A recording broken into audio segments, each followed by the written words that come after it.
Come here, lad.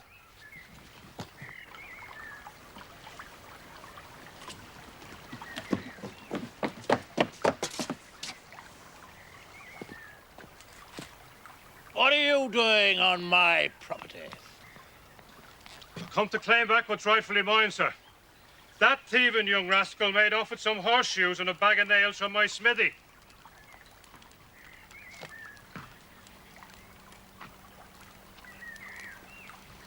Where is your proof? The proof is I'll find him there. Now, I don't want to be forced to call the police. These people are guests of mine, but you are trespassing, Mr. Thorne. I'm not frightened of you, Doctor. Get off my land!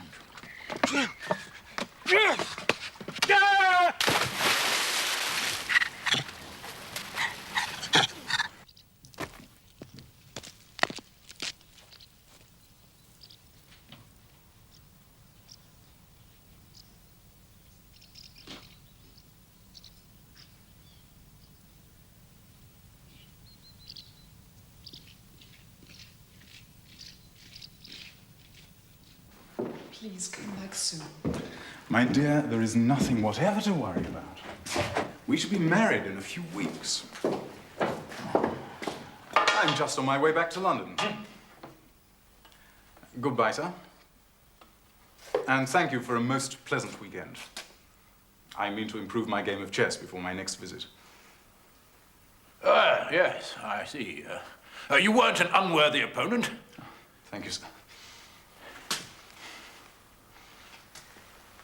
I'm just seeing Percy down to the gates, Father. Here.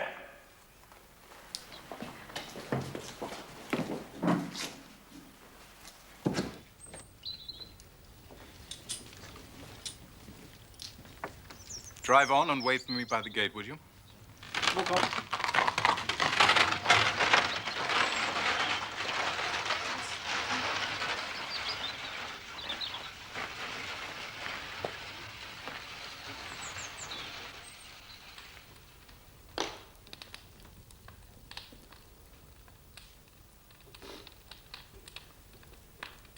The fellow is trespassing. He had a ducking, and that is all. Father, I cannot believe that Thorne would deliberately... Damn it, woman! Are you part of the conspiracy against me, too? No, Father. I live here.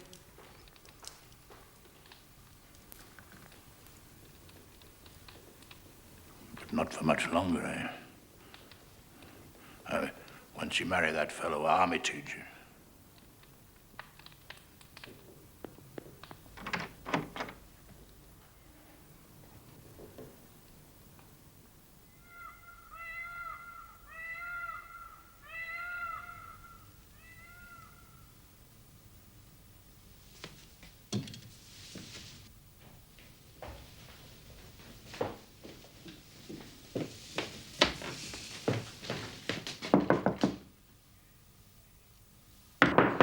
Yes, what is it?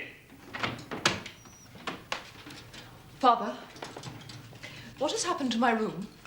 The builder's found a fault in the structure. Better sleep in your sister's room till they've finished working on it. Julia's room. I can't sleep in there. And why not, pray? I can't. What is the matter? It's a perfectly good room. I've instructed the housekeeper to prepare it for you. Now run along your baggage. And good night.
Hello there, young beauty.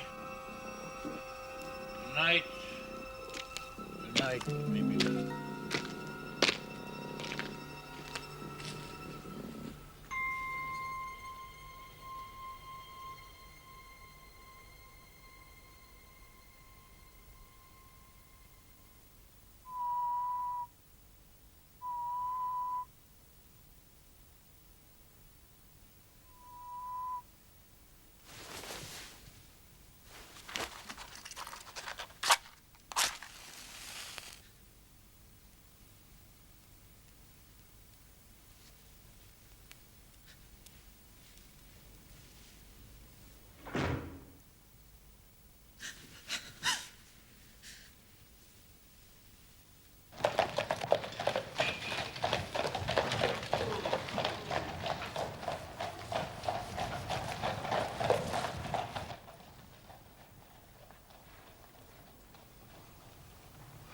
I'm very sorry, Watson.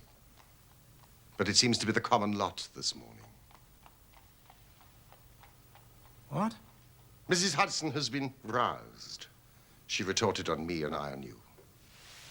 But it's only 7:15.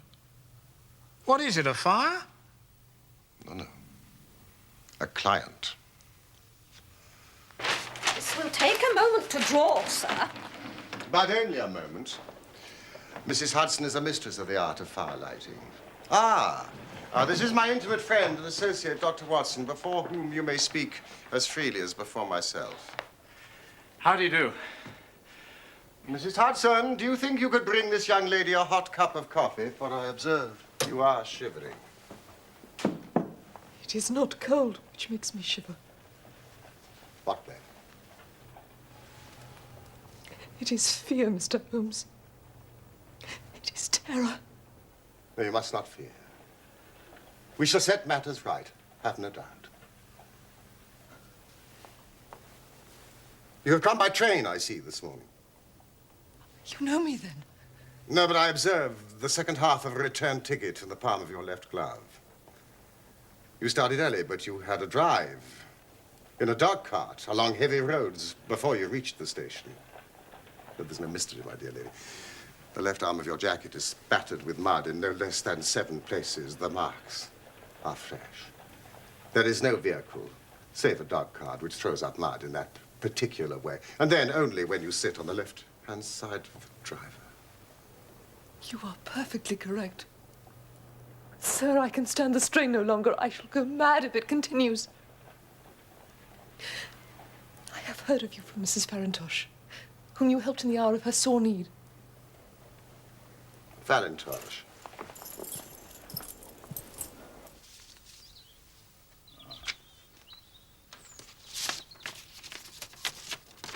My dear Helen, it is difficult for me to advise you since you present so few facts, but I know you to be a sensible girl not prone to hysterics. As one of your poor dear mother's oldest friends, I can only suggest that if your fears persist, you should contact Mr. Sherlock Holmes at 221B, Baker Street.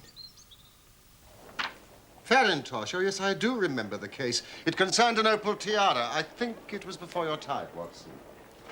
Thank you, Mrs. Hudson. Sir, do you not think you could help me too? At present it is out of my power to reward you, but in a few weeks I shall be married with control of my own income. I shall be happy to devote the same care to your case as to that of your friend. As for reward, my profession is its own reward. But you are at liberty to defray whatever expenses I may be put to at the time which suits you best. And now, I beg you, lay everything before us which may help us form an opinion upon this matter. My name is Helen Stonor.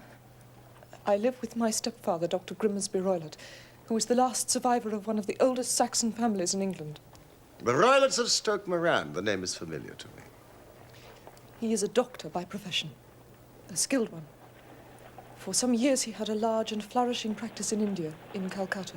Ah. Dr. Watson has also practiced medicine in India. Yes. Attached to the 5th Northumberland Fusiliers. And pray continue, Miss Stonor. In Calcutta, he married my mother. She was the young widow of Major General Stonor of the Bengal Artillery. I was only 2 at the time of Mother's remarriage, and my sister, Julia, was 5 years older. Our mother had a considerable sum of money, not less than 1,000 a year, and this she bequeathed to Dr. Roylott entirely while we resided with him. Forgive me, your mother has passed on? Shortly after our return to England, she was killed in a railway accident near Crewe. My stepfather then abandoned his attempts to establish himself in practice in London and took us to live in his ancestral home at Stoke Moran. But the money your mother left you was enough for all your wants, so that was no obstacle to your happiness. A terrible change came over my stepfather. Instead of making friends and exchanging visits with our neighbours, who at first were overjoyed to see a Roylott back in the family seat, he shut himself up in the house and indulged in ferocious quarrels.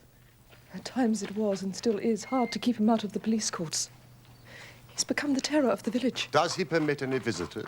None, save my fiancée and some wandering gypsies. Gypsies? Vagabonds, whom he has given leave to encamp on his land.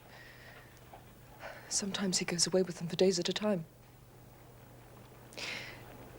You can imagine from what I'm saying that my poor sister Julia and I had no great pleasure in our lives. No servant would stay long, so we did all the work of the house. She was but 30 when I lost her. But already her hair had begun to whiten, even as mine has. Your sister's dead? Just 2 years ago. It is of that I wish to talk to you. Oh, yes, yes! Oh, no, Watch this, watch! Living the life we did, we were little likely to see anyone of our own age and position. But we were occasionally allowed short visits. 2 years ago, Julia met a half-pay major of Marines to whom she became engaged. Your stepfather approved of the match? He raised no objection at all. But a fortnight before the wedding, the terrible event occurred which deprived me of my only companion. Pray, be precise as to details. It is easy. Every event of that night is seared into my memory. It was late, about 11. Julia had come into my room.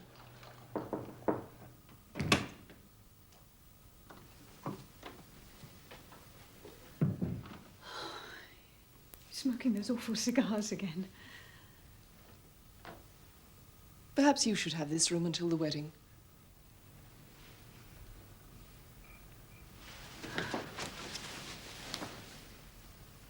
Oh, Helen. Oh, I feel so happy. And yet wretched that I'm leaving you here alone. My turn will come. I shall miss you. You won't. I'll come and stay. Besides, your major has promised to find me a brother officer of equal rank and infinitely better looking.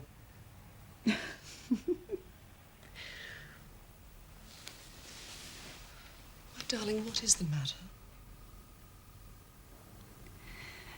Helen, have you ever heard anyone whistle in the dead of night?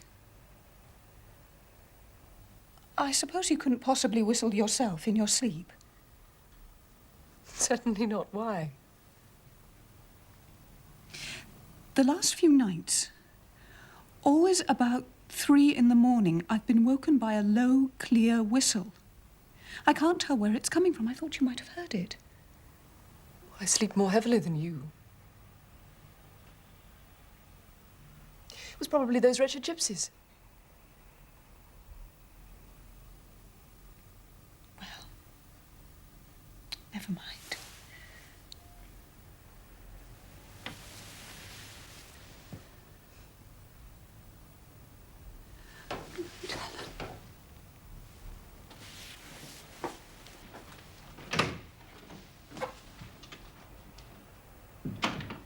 Was it your custom always to lock yourself in at night? Always. My stepfather has a passion for Indian animals. A leopard and a baboon wander freely over the grounds. Julia and I had no feelings of security unless our doors and windows were locked. I couldn't sleep. I had a vague feeling of misfortune.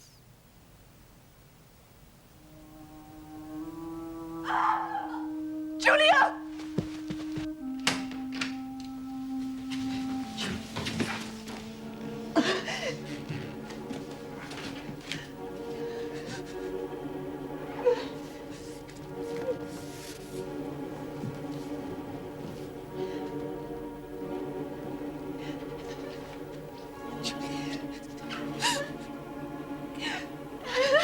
Please help me.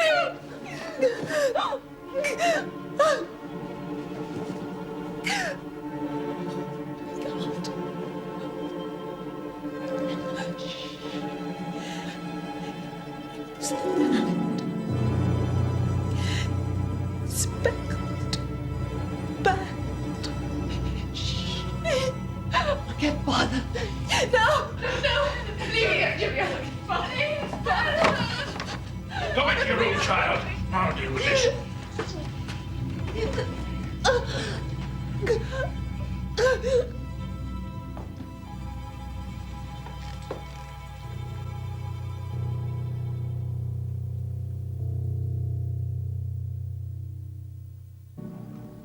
I am sorry, gentlemen. My sister and I were very close. Yes, indeed.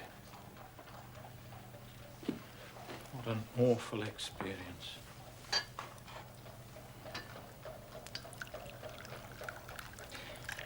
And you've no idea what might have caused... This whistle and a metallic sound, you can swear to it? It was my strong impression. I may possibly have been deceived. Was your sister dressed? No, she was in her nightdress. On the floor there was a candle and the charred stump of a match. Which means something must have woken her up, and she struck a light to see what the matter was. What conclusions did the coroner come to? He investigated the case with great care, but he was unable to find any satisfactory cause of death. And your evidence would have shown that the door was fastened on the inner side, the windows blocked by shutters, secured every night.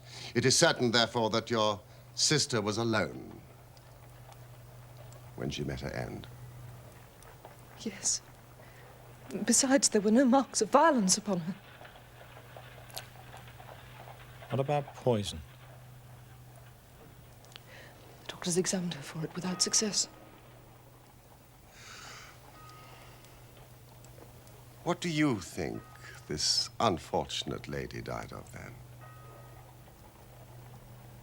It's my belief that she died of pure fear and nervous shock.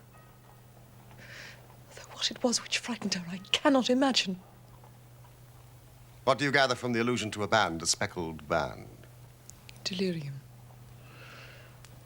Or some band of people. The gypsies at the plantation, the spotted handkerchiefs they wear around their necks. These are very deep waters. What happened after your sister's death? My life was lonelier than ever. Until a month ago, when a dear friend of mine, whom I've known for many years, did me the honor to ask for my hand in marriage. His name is Mr. Percy Armitage. And you are to be married within a few weeks.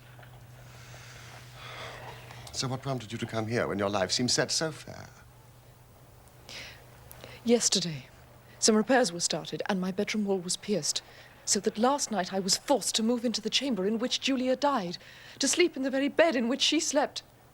Imagine my terror when I was awoken by the same low whistle which had been the herald of her own death. You lit a lamp. Yes, but nothing was to be seen. I was too shaken to sleep. I dressed and slipped out of the house. I got a dog cart at the Crown Inn and came to London with the one object of asking your advice. You did wisely.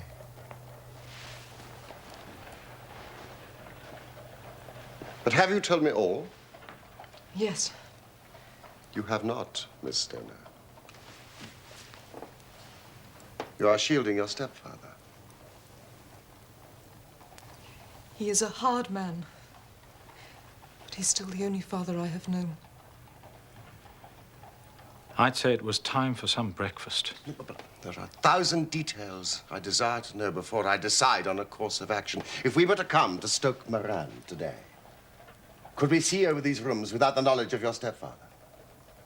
As it happens, he spoke of coming to town today on some business. And the workmen? I have seen none. We have a woman who comes to clean from the village, but only in the morning.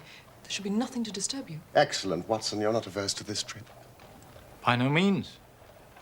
Then we will be with you in the early afternoon. I shall be there for your arrival. You'll stay for some breakfast, surely. Thank you, no.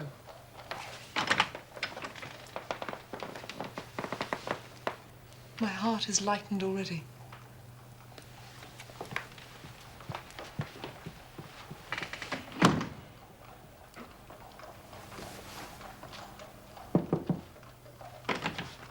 Ah, Mrs. Hudson. Thank you. But when you combine the ideas of whistles at night, the presence of a band of gypsies on intimate terms with the doctor, the dying allusion to a speckled band, well, there's good ground to believe that the mystery may be cleared along those lines.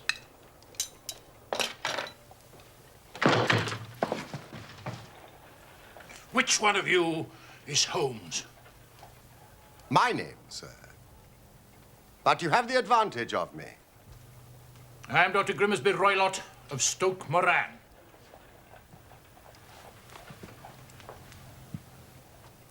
Indeed, Doctor.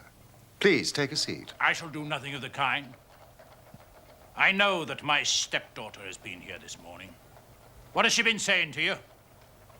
It is a little cold for the time of year. What has she been saying to you? But I have heard that the crops promise well. Ah, you put me off, do you?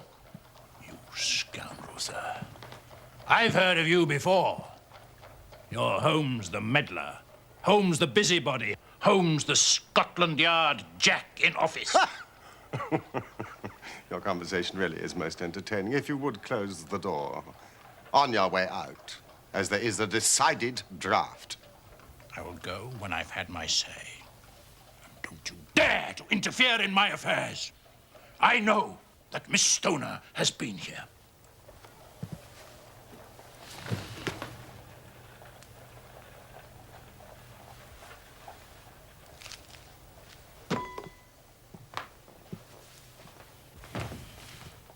I am a dangerous man to fall foul of.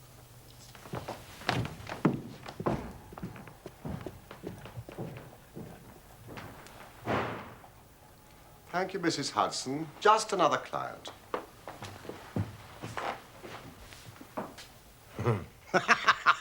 What a very amiable person. I may not be quite so bulky, but...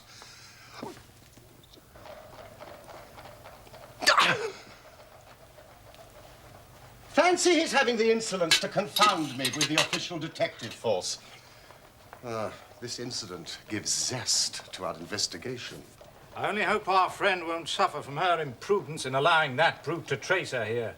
One thought keeps nagging at me, Watson. Roylott's professional life in India. If it was so successful, why would he exchange it for a life of aristocratic penury? My friend Coombs would know. Coombs was in Calcutta around that time. Find your friend Coombs and see what you can get from him.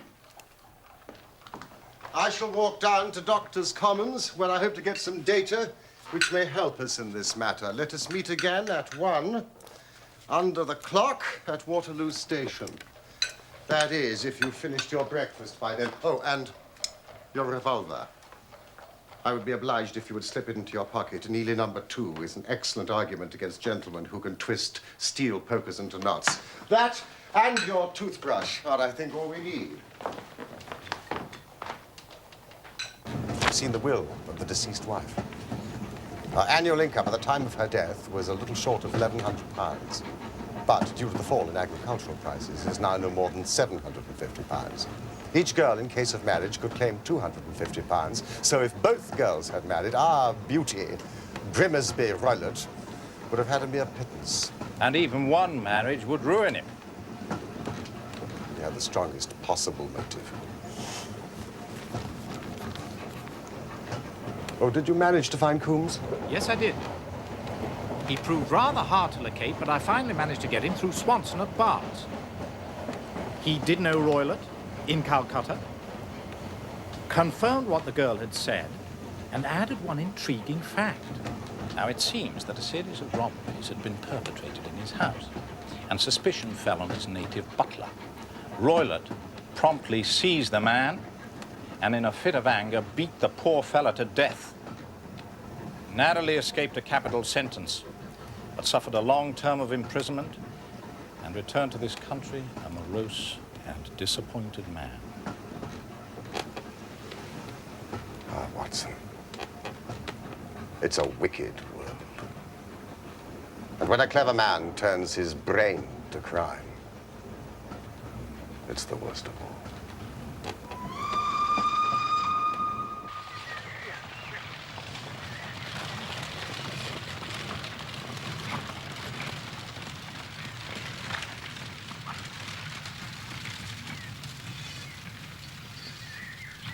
On holiday, are you, gentlemen? No, we're architects. Taking a look at some of the local houses. Ah, that's why I wanted Stoke Moran. I didn't think it was for social reasons. You'll be doing business with Dr. Roylott, then? Yes, I believe that was the name. If you don't mind a word of warning, you want to take care with him, sir. There are some round these parts say he's not right in the head. Really? Only yesterday, Mr. Thorne of the blacksmiths had a most nasty experience with the doctor because of those thieving gypsies who were camped in the grounds. Oh, yes, we've heard about the gypsies and the leopard. The story goes the doctor threw Mr. Thorne in the stream in a fit of uncontrollable temper. And old Thorne, he's not a small man. Good Lord. Is he bringing a charge of assault? He were going to, but Miss Stonor, the doctor's young stepdaughter, paid him some of her own money to keep it quiet. Well, that's what I heard. Well, I never. Do you hear that, Holmes? The more I see and hear of that young lady, the more my admiration increases. Young woman of commendable spirit. You can pull up here, driver. Who do you mean, dear fellow? For Miss Stonor, of course. Most admirable. Ah, Miss Stonor. The girl we went yesterday.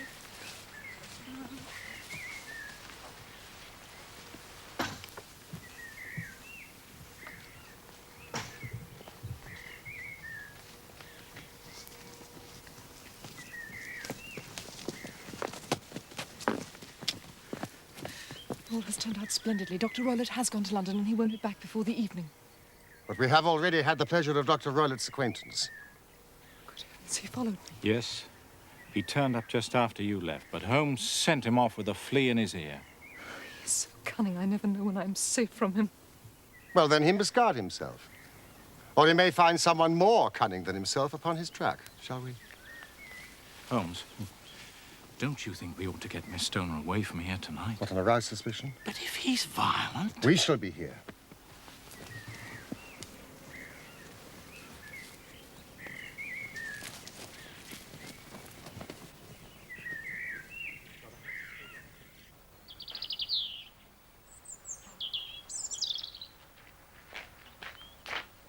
So, this is Dr. Roylott's room. This formerly your sister's. And this your room? Yes, but I'm now sleeping in this one. Ah, pending the alterations. Miss Stonor, may I ask something? That's unusual, isn't it? Bedrooms on the ground floor? The bedrooms were moved downstairs when so much of the house fell into decay. Oh, yes, of course. How sad. There seems little need for repairs to this end of the house. There are none. I believe it was an excuse to move me from my room. Ah, that is suggestive. Now, Miss Stonor, would you be so kind as to go into the room in which you are now sleeping and bolt the shutters.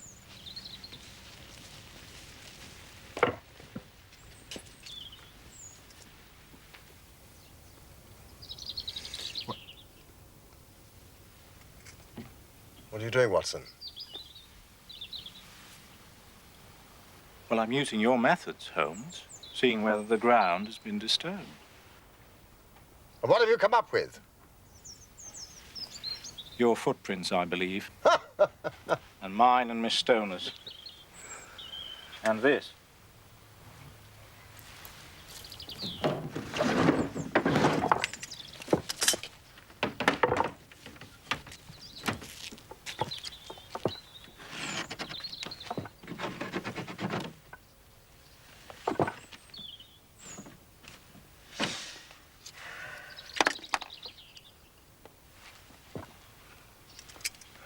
No one could pass these if they were bolted.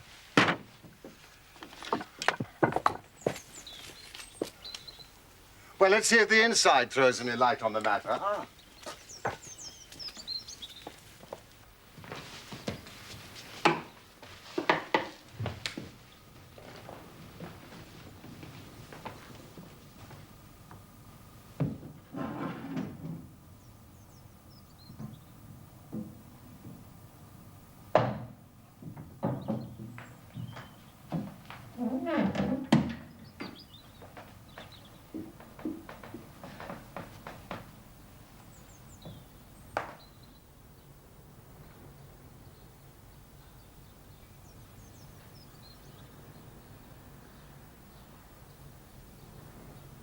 Where does that bell communicate with? It goes to the housekeeper's room. It looks newer than the other things. Yes, it was only put there a couple of years ago. Ah, your sister asked for it. I never heard of her using it. We used to get what we wanted for ourselves. Indeed. You will excuse me while I satisfy myself as to this floor.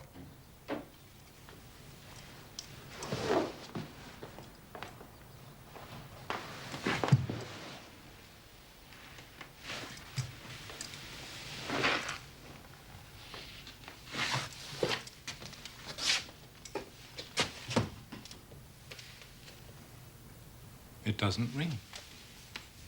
It's very strange.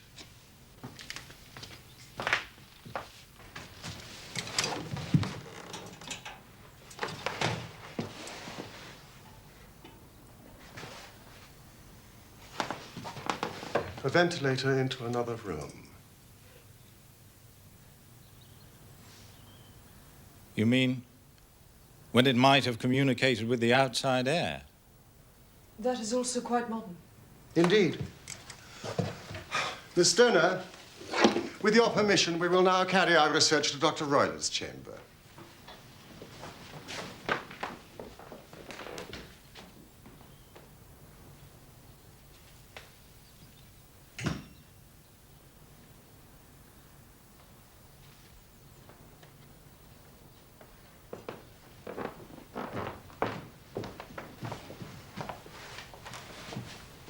What's in here? My stepfather's business papers. Ah, you've seen inside it, then? Only once. Some years ago. I remember it was full of papers. Is there a cat in there? No. What a strange idea. Well, look at this. No, we don't keep a cat. Ah, well. A leopard is a large cat, after all. Yes, but a saucer of milk wouldn't go far in satisfying a leopard. Leopard is kept on a leash, is it? This sort of leash, Watson? What do you make of it? Well, it's a common enough dog leash, but I don't know why it should be tied. We have no dog. Thank you, Miss Stoner. I have seen enough.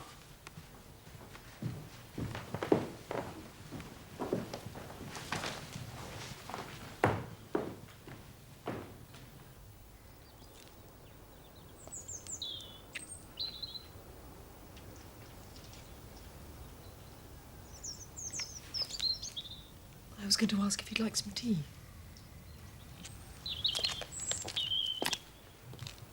Miss Stoner, It is very essential that you absolutely follow my advice in every respect. Your life may depend on it. I assure you that I'm in your hands. Now, in the first place, on the way here, we passed a small cottage. The shell house? Would the windows of your sister's room be visible from there? Yes. You are sure? Yes. Then we shall make it our base. Some refreshment. Oh, we shall have dined, shan't we, Holmes? Is there a village inn? The Crown. Oh, good. Thank you all the same. Now, Miss Stonor, when your stepfather returns, you must confine yourself in your room on pretense of a headache. Then, when you hear your stepfather retire for the night, you must go to the windows, undo the hasp, open the shutters, and leave your lamp on the windowsill as a signal to us. Then withdraw with anything you may want for the night to your old room. I've no doubt that in spite of the repairs, you could manage there for one night. Oh, yes, of course. And now we must leave. If Dr. Roylott should return and find us here, our journey would be in vain. I believe, Mr. Holmes, that you've already made up your mind. For pity's sake, tell me the cause of my sister's death. Be brave. If you do as I have told you, rest assured we shall soon drive away the dangers that threaten you.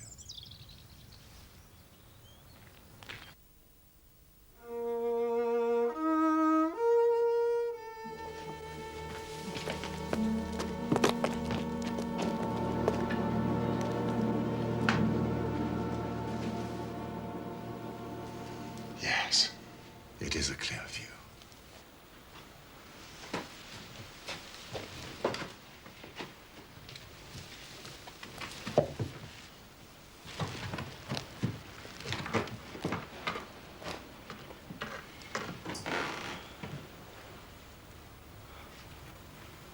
You expecting this to take all night, Holmes?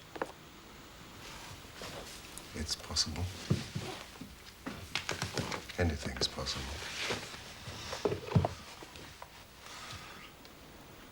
When a doctor goes wrong, he's the first of criminals. He has nerve. He has knowledge. Palmer and Pritchard were among the heads of their profession. This man strikes even deeper. I really have some scruples taking you tonight. There's a distinct element of danger. If I can be of assistance.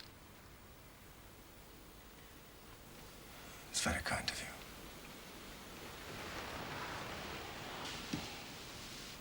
you.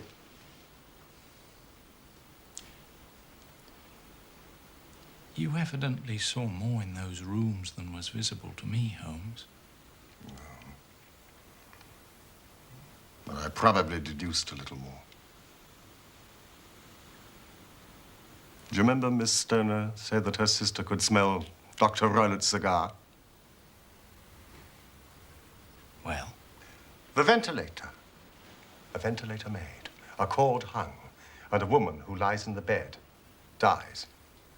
I can't see any connection.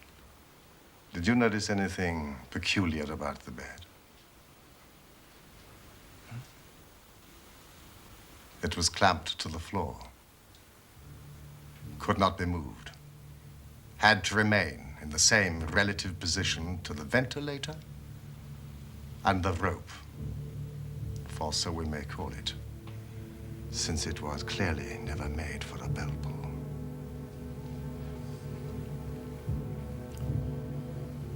I begin to see dimly what you're driving at.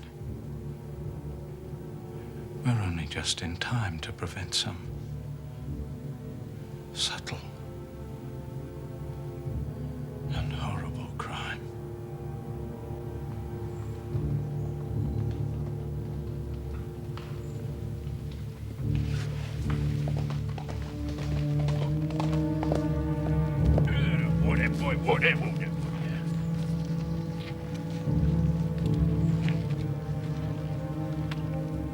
Have a look at that.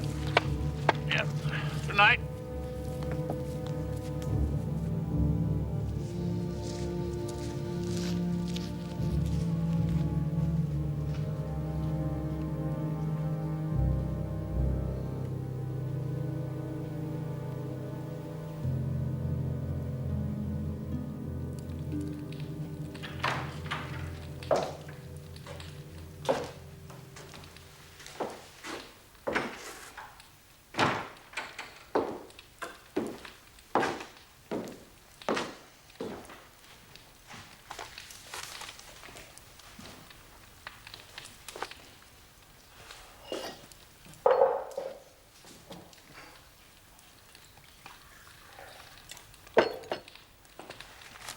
Did you have a good day?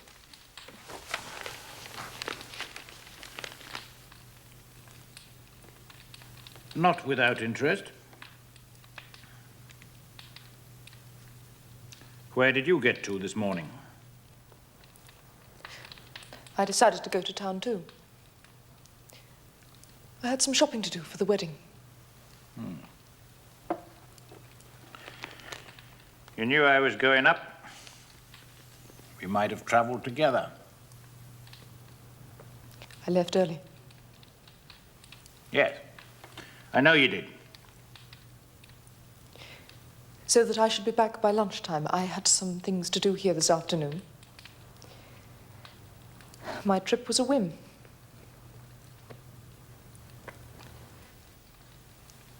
You always were a good little liar.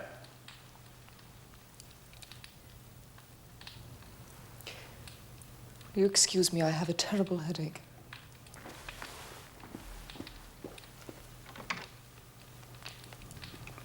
Holmes the meddler. Holmes the busybody. Holmes the Scotland Yard Jack in office.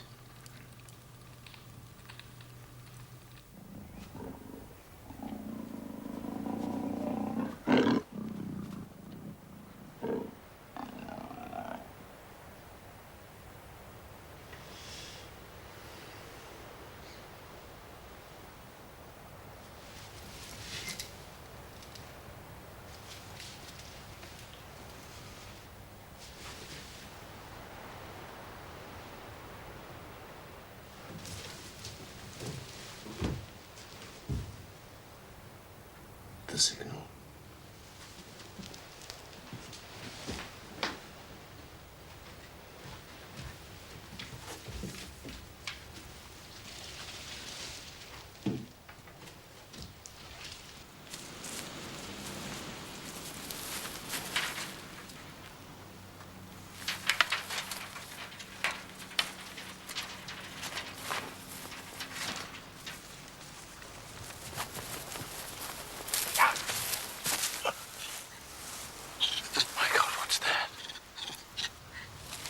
It's the baboon.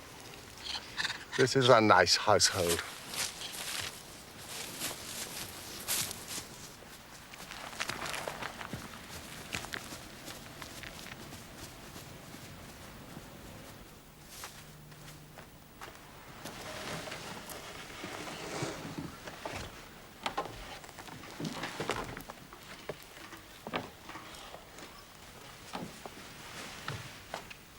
We must sit without light.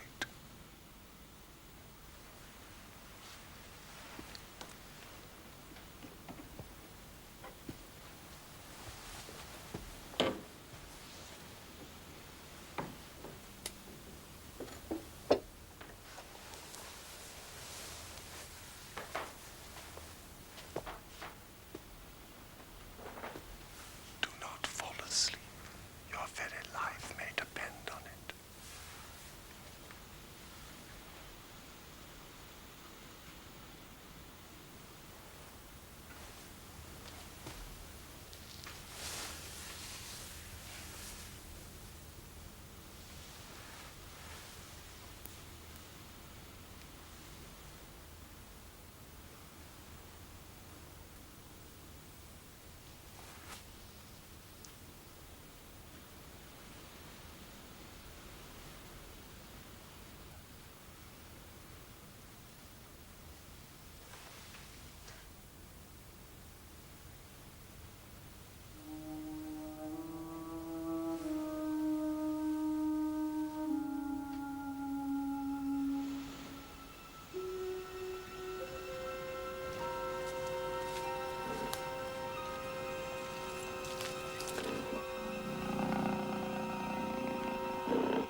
You see it, Watson? You see it?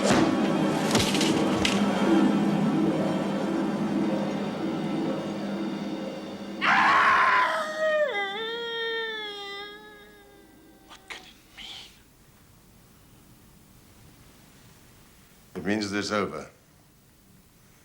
And perhaps for the best. Come, Watson. Bring your pistol.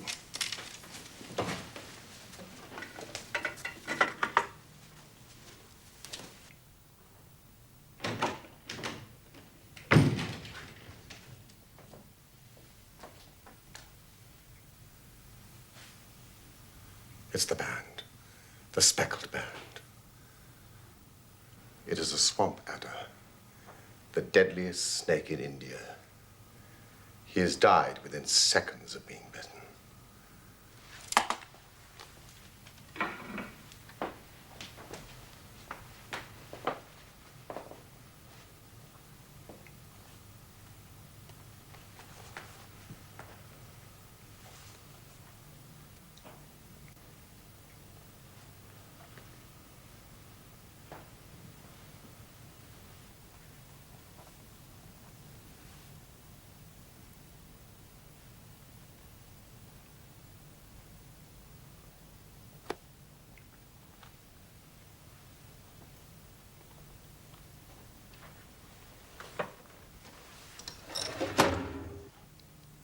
Violence does, in truth, recoil upon the violent. And the schemer falls into the pit which he digs for another. The idea of a snake occurred to me when I coupled it with the knowledge that the doctor was furnished with a supply of creatures from India. A form of poison, Rapid and lethal.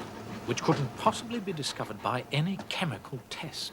It might or might not bite the occupant of the bed. She might escape every night for a week, but sooner or later, she must fall a victim. Oh, my poor Julia. The doctor had trained the snake, probably with the milk, to return at the sound of a whistle. The very whistle which you and your late sister heard. My inspection of the chair in Dr. Roylott's room had shown that he had been in the habit of standing upon it to reach the ventilator. Last night, when I attacked the snake and drove it back through the ventilator, I roused its snakish temper, causing it to turn upon the next person that it saw. Dr. Grimesby Roylott. So you, Holmes, were indirectly responsible for his death.